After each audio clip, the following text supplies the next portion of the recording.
Nós podemos dizer muito sobre artigo 35 da Confissão Belga e sobre nosso entendimento da Santa Ceia.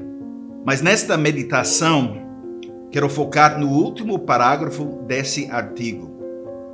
E o último parágrafo se concentra em nossa participação no sacramento como congregação, sobre o autoexame que nós precisamos fazer antes de participar e sobre o objetivo final da Santa Ceia.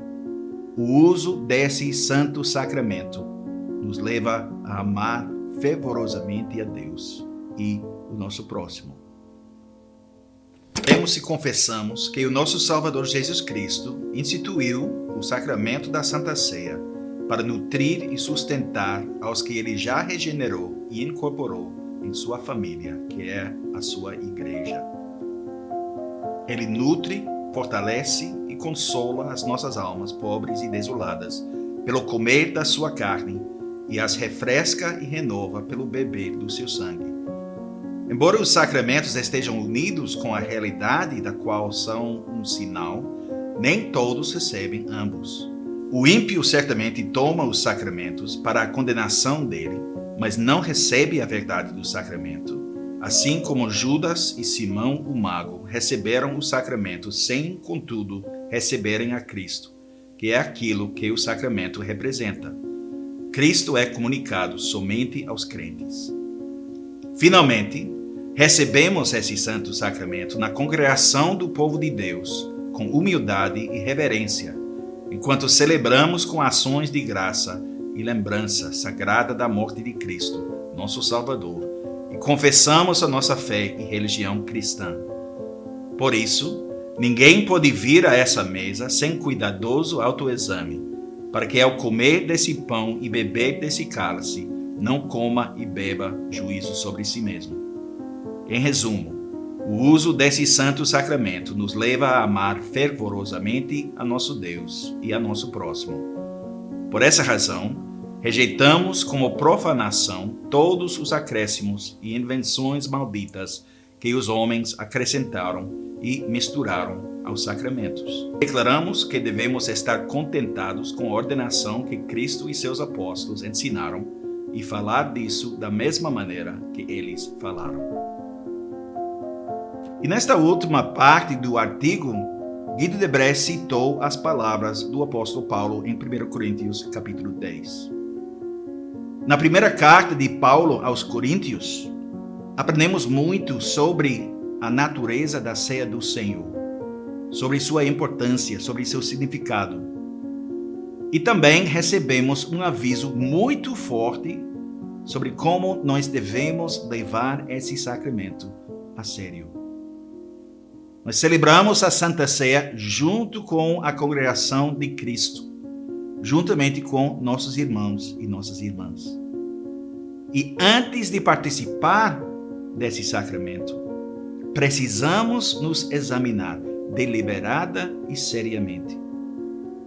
Nós precisamos dar uma boa olhada às nossas vidas, para ver se estamos vivendo ou não nossa confissão. E especificamente, como diz o apóstolo Paulo, precisamos discernir o corpo, porque se não o fizermos, comeremos e beberemos juízo contra nós mesmos. E esse discernimento do corpo é importante e muitas vezes mal entendido. Não significa que temos que ter um perfeito entendimento teológico da presença de Cristo na Santa Ceia. Não precisamos ser capazes de explicar claramente as diferenças entre a transubstanciação e consubstanciação, com todos os detalhes teológicos e históricos da controvérsia antes de participar. Discernir o corpo significa discernir a comunhão dos santos, a igreja, o corpo de Cristo nesse sentido. As pessoas com quem estamos celebrando a nossa posição dentro desse corpo. Se estamos celebrando a ceia do Senhor, junto com nossos irmãos e nossas irmãs, enquanto não vivemos em amor para com nossos irmãos. Nossa participação na ceia sagrada é uma farsa ou uma expressão de uma mentira. Quando celebramos a ceia do Senhor, nós precisamos nos examinar. Como estamos vivendo em relação aos nossos irmãos na igreja? Existem pessoas na comunidade, essa comunidade da aliança, que ignoramos, ou que desprezamos, ou desconsideramos? Pensamos em nós mesmos, principalmente como membros da comunidade de Cristo, e somente depois como membros de qualquer outra comunidade ou grupo? Nossa participação na comunidade da aliança é a associação mais importante da nossa vida. Como tratamos outras pessoas que foram recebidas por Cristo? Nós as tratamos como membros da nossa família de fé? Ou vivemos como pessoas de fora, como estrangeiros para a comunidade, satisfeitos em viver apenas à margem da comunidade? Quando nos reunimos como povo de Deus para celebrar a ceia do Senhor, deve ser para expressar a realidade que vive. Antes de vir para a mesa do Senhor, precisamos considerar: minha vida está focada, na verdade, no que está acontecendo aqui? Ou será que a comunhão simbólica que experimentamos e expressamos à mesa do Senhor é a única comunhão que experimentamos com os outros membros da congregação? Essas são perguntas muito importantes.